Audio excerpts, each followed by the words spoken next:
ఇక్కడ ముఖ్యమంత్రి గారు స్కిల్ యూనివర్సిటీ అని పెట్టినాం సార్, స్కిల్స్ యూనివర్సిటీ అని పెట్టినాం. అసలు దేశంలోనే ఆడలేదని చెప్పి పెట్టినావు కదా. ఒక యూనివర్సిటీలో ఎంతమంది పనిచేస్తారు దర్శన్, ఎంతమంది పనిచేస్తారు? మినిమం ఒక అంటే ప్రొఫెసర్లు ఒక 1200-1400 మంది పనిచేస్తారు. అవునా? 1200-1300 మంది ప్రొఫెసర్లు పనిచేస్తారు. దాని కింద అనుసంధానంగా డిగ్రీ పీజీ కాలేజీ అనుకుంటే అంతా కలిపితే 2-3 వేల మంది ఉంటారు. ఎక్కువనే ఉంటారు, 10,000 మంది ఉంటారు ఉండాలి. కానీ ది గ్రేట్ ముఖ్యమంత్రి రేవంత్ రెడ్డి గారు పెట్టినటువంటి స్కిల్ యూనివర్సిటీలో మొత్తం వీసీ కాన్ నుంచి చెప్రాజ్ దాకా ఎంతమంది ఉన్నారో తెలుసా? ఎంతమంది ఉన్నారు దేంట్లో?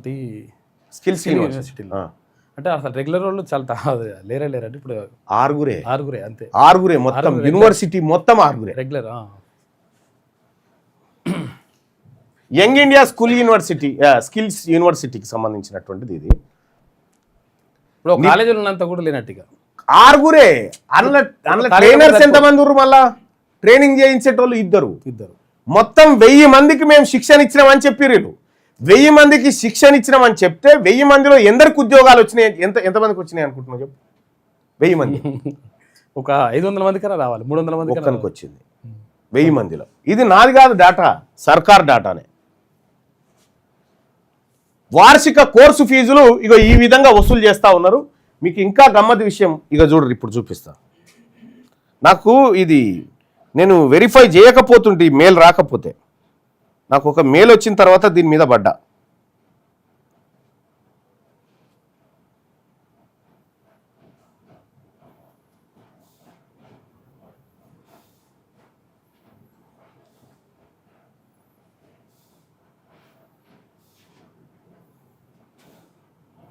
ఇగో సార్, తీన్మార్ మల్లన్న సార్ గారికి తెలియజేయడం ఏమనగా, నేను young India skills university first batch స్టూడెంట్ని సార్.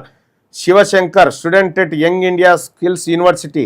సార్, యూనివర్సిటీలో మొత్తం ఫ్రాడ్ చేశారు సార్. స్కిల్స్ నేర్పడం లేదు మరియు లేబర్ ఉద్యోగాలు ఇప్పిస్తున్నారు.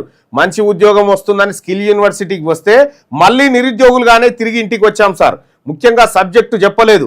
ఫారిన్లో ఉద్యోగ అవకాశాలు ఇప్పిస్తామని చెప్పి పాస్పోర్ట్లు అప్లై చేయించారు, కానీ ఒక్క ఆపర్చునిటీ కూడా చూపలేదు సార్. కొద్దిగా క్లోజ్లో పెట్టినావా? కోర్సు పూర్తయ్యాక సూపర్వైజర్గా జాబ్ ఇప్పిస్తామని చెప్పి చివరకు పికింగ్ అండ్ ప్యాకింగ్లో ఇప్పించారు సార్. పికింగ్ ప్యాకింగ్ జాబ్లోకి వెళ్ళినాక అక్కడ లోడింగ్ పనులు చేపిస్తున్నారు సార్. సార్, మేము డిగ్రీ చేసి స్కిల్ యూనివర్సిటీలో ట్రైనింగ్ తీసుకొని పికింగ్ అండ్ లోడింగ్ జాబ్స్ కోసమా సార్? యూనివర్సిటీలో చాలా మోసం చేశారు సార్.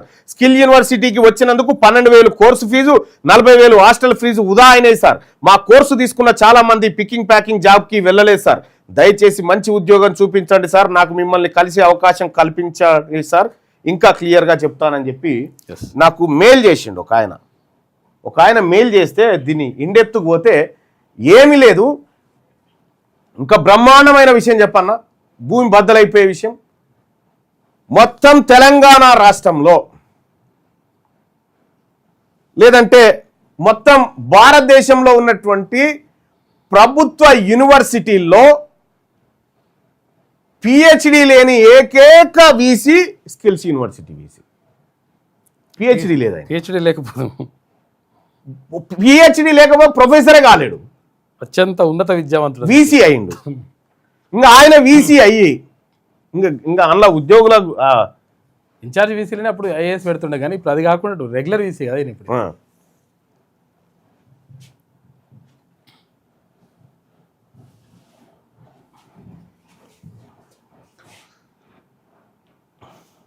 ఇక కోర్సులన్నీ ఈడు వేస్తారు, ఈడు ఏముండయి.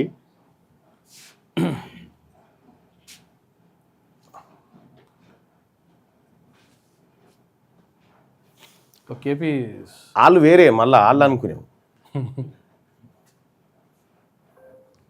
ఇగో ఈయననేమో డాక్టర్ మౌనికా కోట, ఏఐజీ హాస్పిటల్ మెంబర్లు ఇల్లు. ఇగో VLVSS సుబ్బారావు ఈయన చైర్మన్. ఇంకొక ఆమెను తీసుకొచ్చి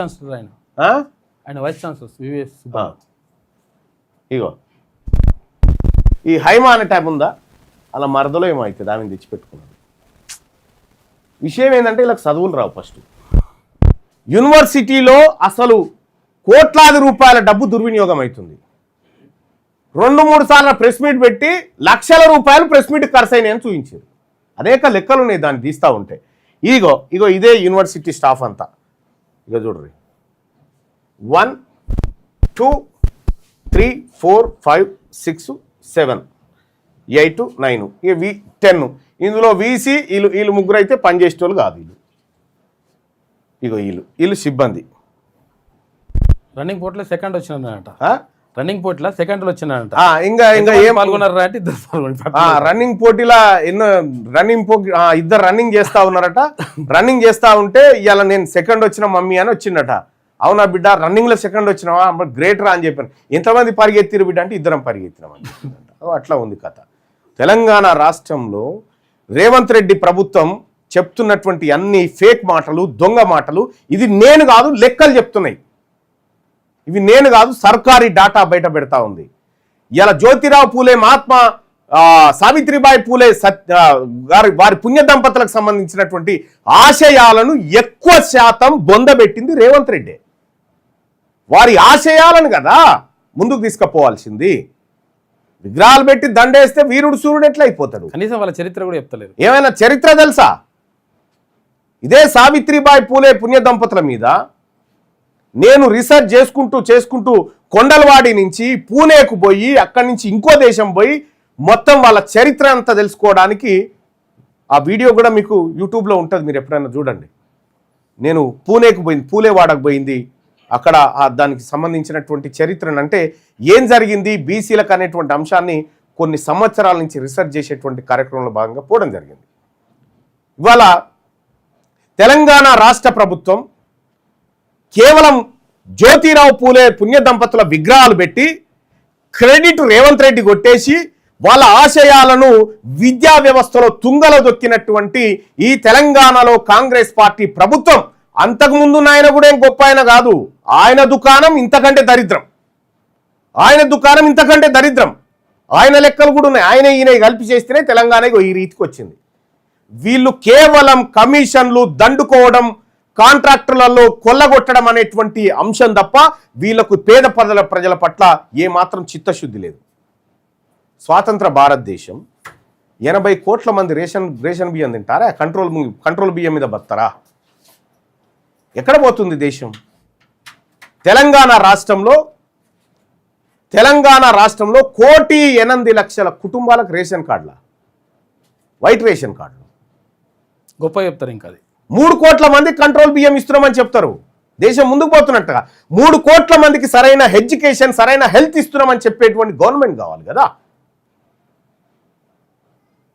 సో అందుకోసమే ప్రజలారా, ఈ ప్రభుత్వాలు ఆడేటువంటి డ్రామా, ఈ ప్రభుత్వాలు ఆర్భాటాలు ఏదైతే ఉన్నాయో, ఈ నాయకులు కూడా అక్కడో ఇక్కడో దానికో దీనికో ప్రయోజనాలకు అలవాటు పడ్డరో ఏమో నాకు అర్థం కాదు. కానీ ఈ జాతుల ప్రయోజనాలను ఎవడి కింద తాకట్టు పెట్టడానికి మేము సిద్ధంగా లేము, సిద్ధంగా లేము. తెలంగాణ రాష్ట్రంలో ఈ బీసీ ప్రభుత్వం వస్తే తప్ప మెజార్టీ బీసీ ప్రజలు ఉన్నటువంటి ఈ రాష్ట్రంలో వాళ్ళ ప్రయోజనాలు నెరవేరవు. ఇంకా చాలా విషయాలు చెప్పాలి మీతో, ప్రతిరోజు చెప్తూనే ఉంటా. ఇవాళ మరో 4 నియోజకవర్గాల లెక్కలు మీకు చెప్పాల్సి ఉండే. ఇవాళ స్వతంత్ర దినోత్సవం కాబట్టి ఈ సందర్భంగా కొద్దిగా ఆ అంశాన్ని తగ్గిస్తా ఉన్నా, రేపటి నుంచి మళ్ళీ చెప్తా.